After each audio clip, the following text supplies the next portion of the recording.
मित्रांनो, तुमचं पुन्हा एकदा GB स्टोरी टेलर या यूट्यूब चॅनलवर स्वागत आहे. आजच्या आपल्या गोष्टीचं नाव आहे आयलँड.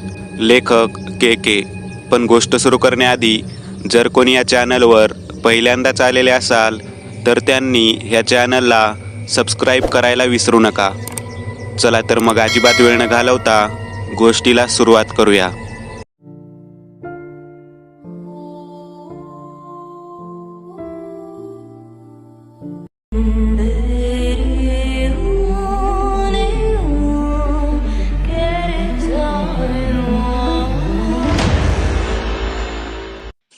जय बोटीच्या कॅबिनेटमधून बाहेर आला. त्याने चारही बाजूला नजर टाकली. सगळीकडे पाणीच पाणी होतं. हातांग पसरलेला समुद्र पाहून त्याचे डोळे फिरायला लागले होते. समुद्राचं निळं पाणी आकाशाच्या निळ्या रंगात मिळून एकरूप झालं होतं. इतकं की समुद्र कुठं संपतोय आणि आकाश कुठं सुरू होतंय हेच कळत नव्हतं. एखाद्या सिनेमात किंवा फोटोत हे दृश्य खूप विलोभनीय वाटत असेल, पण खरंखुरं हे दृश्य बघताना मात्र जयचं काळीज तोंडाशी आलं होतं. कारण जिकडे तो पाहत होता तिथे निळ्या अथांग क्षितिजाशिवाय दुसरं काहीच नव्हतं. तो पुन्हा स्वतःच्या कॅबिनमध्ये आला. टेन्शनमध्ये असलेल्या जयने रमची बाटली 10 मिनिटात रिचवली. शेखर त्याच कॅबिनमध्ये झोपला होता. काल दुपारी ते गोव्याच्या कालिंगुट किनाऱ्यावरून या बोटीतून समुद्राच्या मध्यावर सैर करायला निघाले होते. ते बरेच आत आल्यावर मात्र अचानक समुद्र खवळला होता. एक मोठं चक्रीवादळ आलं होतं. लाटांनी रौद्र रूप धारण केलं. जवळपास 1 तास तो जलतांडव सुरू होता. बोट हेलकावे खाऊ लागली. त्यातच बोट चालवणारा राजू मात्रे समुद्रात पडला. विशाल अशा लाटांनी त्याला क्षणभरात गिळून टाकलं होतं. जय आणि शेखरला मृत्यू समोर दिसत होता, पण नशीब बलवत्तर म्हणून ते वादळ थांबलं होतं. पण दोघांना जबरदस्ती धक्का बसला होता. रात्रभर ते दारूच पीत होते. घड्याळात आता सकाळचे 10 वाजलेले होते. समुद्र शांत होता. बोटीत इंधन भरपूर होतं, पण जायचं कोणत्या दिशेला हेच कळत नव्हतं. शेखर पण थोड्या वेळापूर्वी झोपला होता, पण जय अस्वस्थ होता. त्याला समजत नव्हतं इथून निघायचं कसं. होकायंत्रात दिशा बघून त्याने अंदाजे उत्तरेच्या दिशेने बोट पुढे न्यायला सुरुवात केली. बोट तर पुढे जात होती, पण लांब लांबपर्यंत किनारा कुठेच दिसत नव्हता. आता पाऊसही सुरू झाला होता. जय, कुठे आहोत आपण? शेखर उठून बसला होता. मला कळलं की सांगीन, काहीच कळत नाहीये. एकतर गोवा कोणत्या दिशेला आहे हेच माहिती नाहीये, त्यामुळे या होकायंत्राचा पण काही उपयोग नाहीये. जय वैतागून म्हणाला. मग आता? शेखरने विचारले. मला काही विचारू नकोस. एकतर ही तुझी आयडिया होती, डॉल्फिन बघायला समुद्राच्या मध्यावर यायची. डॉल्फिन तर दिसले नाही, पण तो बिचारा बोटवाला मेला. इथून निघालो तरी तिकडे जाऊन काय होणार याचीच चिंता आहे जास्त. जय चिडला होता. शेखरने आता गप्प राहणंच योग्य समजलं. 3 तास होऊन गेले होते, पण कोणताच किनारा अजून तरी दिसत नव्हता. आता जयचा संयम सुटला. त्याने बोट थांबवली. चुकीच्या दिशेला आलोय आपण. त्यात खराब वातावरणामुळे काही दिसत पण नाहीये नीट, जय म्हणाला. शेखरने दुर्बीण काढली आणि त्यातून तो बघू लागला. अरे जय, हे बघ एकदा. शेखर जयकडे दुर्बीण देत म्हणाला. ओ माय गॉड, अरे हे तर बेट दिसतंय. तिथं नक्कीच कोणीतरी असेल. मदत मिळेल कमीत कमी. परत जायचा रस्ता तरी समजेल. दुर्बिणीतून बघताना त्याला बेटाच्या किनाऱ्यावर हालचाल दिसत होती. जयने बोट सुरू केली आणि आता ते त्या बेटाकडे निघाले. हळूहळू ते बेटाच्या जवळजवळ येऊ लागले. लांबून लहानसं दिसणारं बेट तसं बऱ्यापैकी मोठं दिसू लागलं होतं. आणि मुख्य म्हणजे बेटावरील डोंगरावर भले मोठे पडक्या इमारतीचे अवशेष दिसत होते. त्यांची बोट आता त्या बेटाच्या किनाऱ्यावर आली होती. जवळपास 24 तासाने त्यांनी जमिनीवर पाय ठेवला होता. दोघेही त्या बोटमधून उतरले. दोघांनी किनाऱ्याच्या दोन्ही बाजूला नजर टाकली. पण निर्मनुष्य किनाऱ्याखेरीज काहीच दिसलं नाही. घड्याळात 2 वाजत आले होते. भूक लागली होती दोघांना. तिकडून निघताना बॅगेत थोडेफार खारवलेले काजू, वेफर्स वगैरे त्यांच्याकडे होते, पण त्यावर आजचा दिवस कसा तरी निघेल. थोडा वेळ ते किनाऱ्याच्या रेतीवर बसून राहिले, पण जवळपास 1 तास होऊन गेला. तरी माणसाचा लवलेशी न दिसल्यामुळे जय शेखरला म्हणाला, चल थोडं आत जाऊन बघू कोणी दिसतंय का, कारण मगाशी मी दुर्बिणीतून पाहिलं तेव्हा मला इथं काही माणसाची हालचाल पाहिल्यासारखं वाटलं. हो रे, मी पण दुर्बिणीतून पाहिलं तेव्हा मला पण हालचाल दिसली इथं, शेखरने दुजोरा दिला. ते दोघं आता उठले आणि किनाऱ्याच्या मागे दिसत असलेल्या जंगलाकडे निघाले. जंगलाची वाट ही मोठमोठ्या झाडांनी वेढलेली होती. उंचच उंच अशी नारळाची झाड तर होतीच, त्याचबरोबर वडपिंपळ यांची अकराळ विक्राळ झाडे पण होती. त्यामधून वाट काढत ते निघाले. हळूहळू दगडकाठी बघत ते चालले होते. तिथं नीरव शांतता होती. मधून मधून एखाद्या टिटवीचा आवाज येऊन ती शांतता भंग पावत होती. जंगलाच्या मध्यावर ते आता आले होते. तितक्यात जयची नजर बाजूला असलेल्या मोकळ्या जागेवर गेली. मुस्लिमांची दफनभूमी वाटत होती ती. जय आणि शेखर हळूहळू चालत त्या जागेजवळ गेले. ती दफनभूमी खूप जुनी वाटत होती. हे तिथल्या कबरींची अवस्था बघून दिसत होतं. बऱ्याचशा कबरीवरचे मोठे मोठे दगड ठिसूळ होऊन त्यांचा बराचसा अंश मातीत मिळाला होता. बरेचसे दगड कबरीपासून बाजूला सरकले होते. जय, चल इथून, मला बरोबर वाटत नाहीये, शेखर म्हणाला. बरं चल, म्हणत जय शेखर बरोबर निघाला. ते त्या दफनभूमीपासून थोडे लांब गेले. एक अर्धवट उघड्या कबरीतून एक मानवी सांगडा हळूच बाहेर डोकावून त्यांना जाताना बघत होता.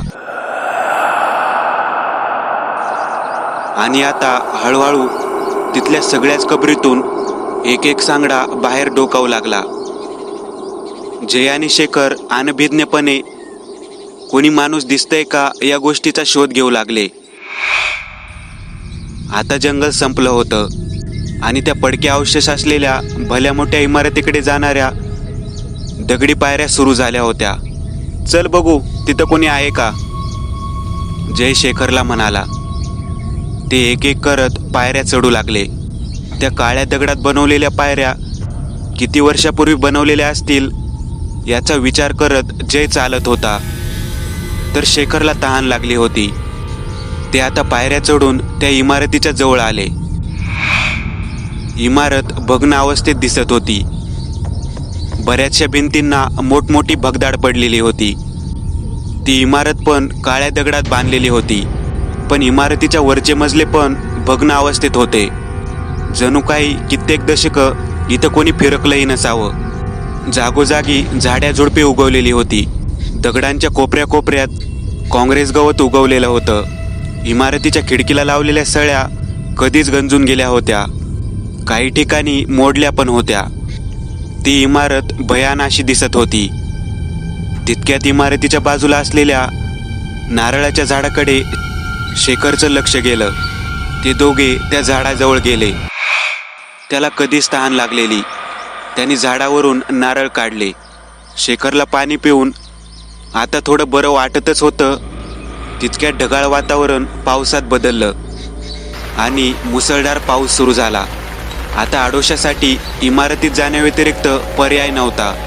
शेखरला का कुणास ठाऊक तिथं खूप निगेटिव्हिटी जाणवत होती. इतकी निगेटिव्ह जागा यापूर्वी त्याने कधी अनुभवली नव्हती. जय, नको जायला आत, चल इथून, पाहिजे तर आपण बोटीवर जाऊन थांबू, मला कसं तरी वाटतं इथं, शेखर म्हणाला. वेडा आहे का तू? बोटीवर पोहोचायला 1 तास चालावं लागेल. त्यात बोट पण लहान आहे. माझ्यात तर एनर्जी नाही आहे तिथपर्यंत चालायची, आणि आत नाही गेलो तर भिजून कुडकुडत मरू आपण. तू चल, मी आहे ना, घाबरू नको, जय म्हणाला. ते दोघेही आता इमारतीच्या आत शिरले. जाळ्या जळमटाने भरलेल्या त्या मुख्यद्वारातून आत शिरले. आतमध्ये काळोख आणि काळोखच होता.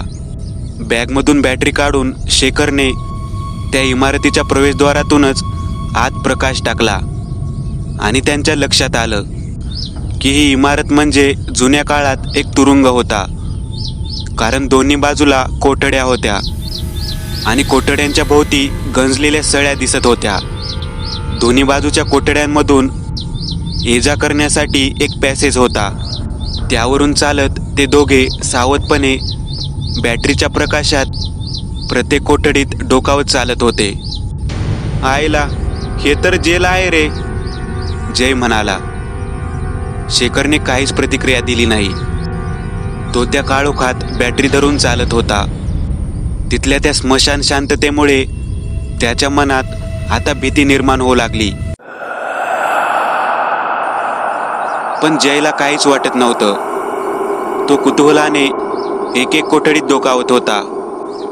आता ते जेल पॅसेजच्या शेवटच्या टोकाला आले. तिथून वर जाणाऱ्या पायऱ्या होत्या. ते दोघेही पायऱ्या चढून वर जाऊ लागले. जसे ते पायऱ्या चढून वर गेले, इतक्या वेळ तळमजल्यावरच्या निर्मनुष्य कोठड्यांमध्ये आता माणसंच माणसं होती. सगळ्यांच्या अंगावर एकसारखेच फाटलेले मळके कपडे होते. काळे आणि धुळीने माखलेले चेहरे, तोंडातून गळत असलेली रक्ताळलेली लाळ, खोल गेलेले डोळे, याच वर्णनाचे ते सगळे दिसत होते. ती सगळी माणसं स्तब्ध होती. कोणीही कसलीच हालचाल किंवा आवाज करत नव्हतं. कोणाच्या चेहऱ्यावर कसलेच हावभाव नव्हते. जय आणि शेखरला या भयानक प्रकाराची कल्पना नव्हती. ते आता पहिल्या मजल्याच्या तशाच कोठड्या बघत चालत होते. भंगलेल्या खिडक्यांमधून पाऊस आत येत होता. पहिल्या मजल्यावर एक आडोसा बघून जय आणि शेखर खाली बसले. बॅगेत हात घालून शेखरने शिल्लक असलेले वेफर्स, काजू वगैरे काढले. भुकेलेले दोघेही त्यावर ताव मारू लागले. सोबतीला थोडी दारू पण होतीच. थोडं खाऊन आणि थोडं पुढच्या प्रवासासाठी ठेवून ते जरा वेळ बसले. चल वर जाऊन बघू अजून काय आहे, जय म्हणाला. ते आता दुसऱ्या मजल्यावर आले. दुसरा मजला हा त्यांच्या कल्पनेच्या पेक्षा वेगळाच होता. कारण दुसऱ्या मजल्यावर कोठड्या नव्हत्या. तिथे एक मोठा हॉल होता, ज्यात अनेक बेड्स होते, जसे एखाद्या सरकारी इस्पितळात असतात. सगळ्याच कॉट्स आता पार गंजून गेल्या होत्या. त्यावर गादी नावाचा लवलेशही शिल्लक नव्हता. खोलीच्या आत जाळ्या जळमट लोंबत होती.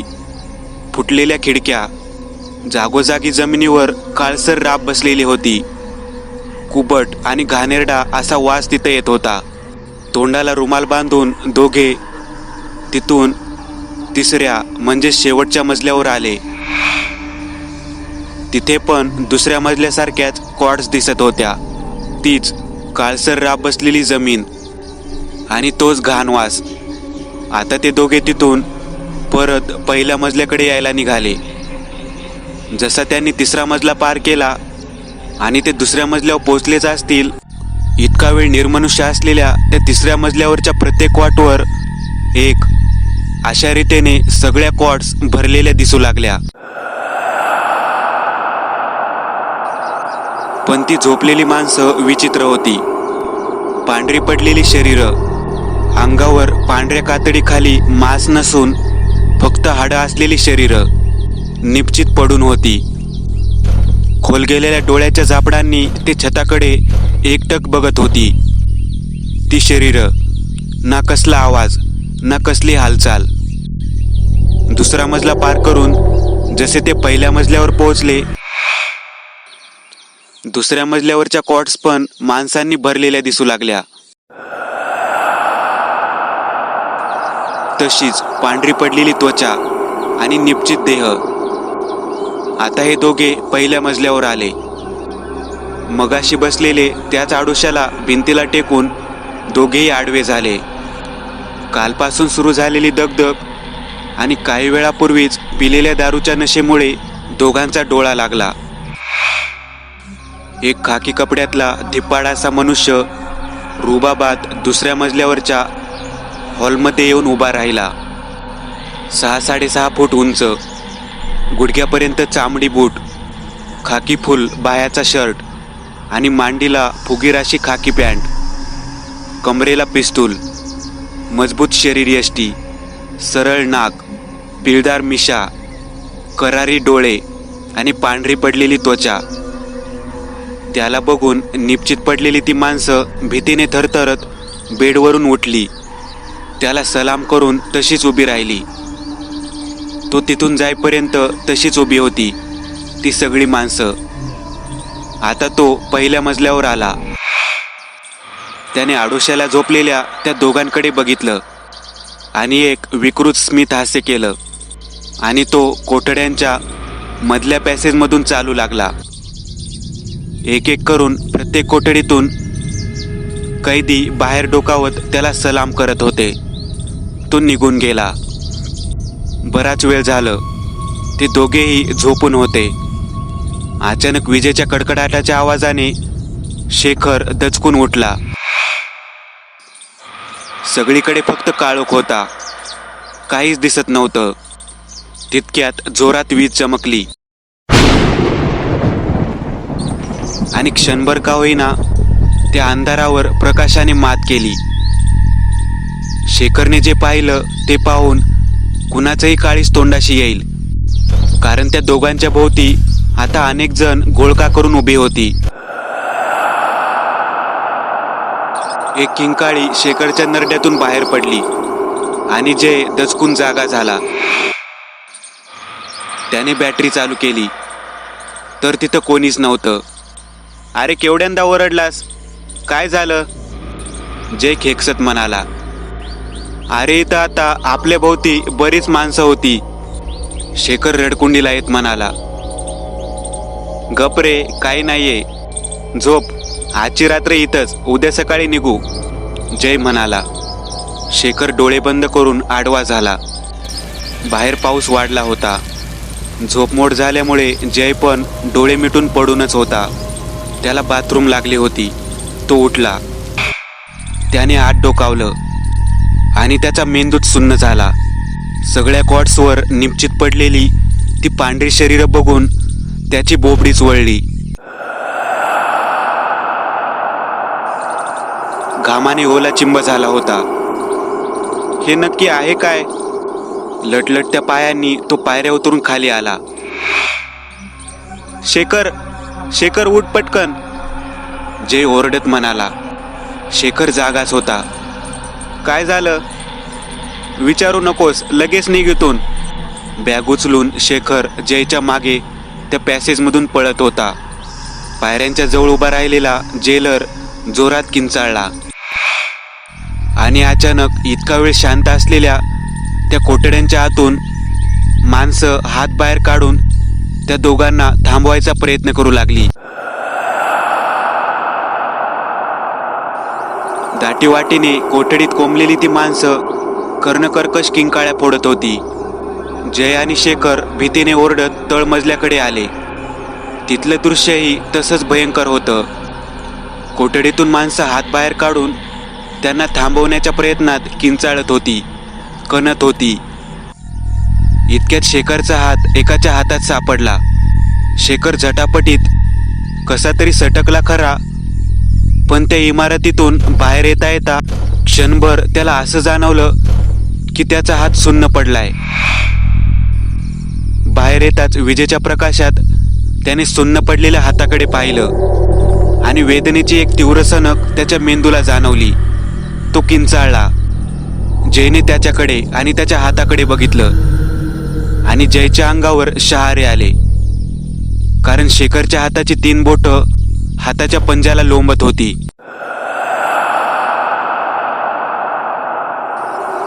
आणि पायऱ्या उतरून डोंगराच्या खाली उतरले. जय बॅटरीचा प्रकाश मारत पुढे होता. त्याने शेखरचा हात घट्ट धरला होता. तो आणि शेखर बराच वेळ तसे. जयचा हात त्याच्या हातात होता. अचानक असं जाणवलं की मागे कोणीतरी येतंय. शेखरने मागे पाहिलं आणि त्याला साक्षात मृत्यू दिसू लागला. मागे आता ते भुकेलेले कैदी, ती पांढरी निपचित पडलेली शरीरं आणि ते मानवी सांगडे गुडघ्यावर चालत त्यांच्या मागे येत होते. जीव तोडून ते पळत होते. किनारा समोर दिसू लागला. त्याच्या शेजारी असलेली बोट पण आता दृष्टीत होती. जीव एकटवून तो जयला घेऊन पळत सुटला. पटकन जयला बोटीत बसवलं आणि स्वतः पण बोटीत शिरला. बोटीचं इंजिन सुरू होत नव्हतं. गार पडलं होतं. इकडे तो पिशाच्याचा घोळका जवळजवळ येऊ लागला होता. ते आता किनाऱ्यापर्यंत आले होते. देवाचं नाव घेऊन जयने जोरात स्टार्टर मारला आणि इंजिन सुरू झालं. ते दोघं थोडक्यात बचावले होते. त्यांनी मागे वळून पाहिलं. कर्णकर्कश विवळण्याचे, किंचाळण्याचे, रडण्याचे आवाज येत होते. ती सगळी पिशाच्च किनाऱ्यावरून यांच्या बोटीकडे बघत होती. दुर्बिणीतून जयने त्या पडक्या इमारतीच्या अवशेषांकडे पाहिले. विजेच्या प्रकाशात ती जागा त्या पिशाच्याने भरलेली होती. जखमेने विवळत ते समुद्राच्या मध्यभागी आले. समोर एक भारतीय नौसेनेची पेट्रोलिंग करणारी बोट त्यांना दिसली. ती बोट त्यांच्या त्या दोघांची मलमपट्टी पण झाली. सर, नक्की काय कथा आहे त्या बेटाविषयी, आणि आम्ही जे पाहिलं ते काय होतं? जयने विचारलं. तिथं इंग्रजांच्या काळात एक जेल कम हॉस्पिटल होतं. दोघेही हॉटेलवर आले. हा किस्सा, ही घटना आयुष्यभर न विसरता येण्यासारखी होती. पण जीव वाचला होता, यातच सगळं आलं. मित्रांनो, आज पुरतं एवढंच. तुम्हाला जर काही गोष्ट आवडली असेल तर नक्की लाईक करा. तुमच्यापैकी बरेचसे जण व्हिडिओ लाईक न करताच पळून जातात. पण हा जर व्हिडिओ तुम्ही लाईक केला तर मला जरा बरं वाटेल आणि असेच भारी भारी व्हिडिओ बनवायची माझ्यात एनर्जी येईल. त्यामुळे नक्की लाईक करा. आणि अजूनही कोणी या चॅनलला सबस्क्राईब केलेलं नसाल तर लगेच सबस्क्राईब करून टाका. आणि बाजूची घंटी ती मात्र दाबायला विसरू नका. देवाची घंटी आहे ती. चला तर मग पुन्हा भेटूया अशीच एक आगळी वेगळी गोष्ट घेऊन पुढच्या भागात.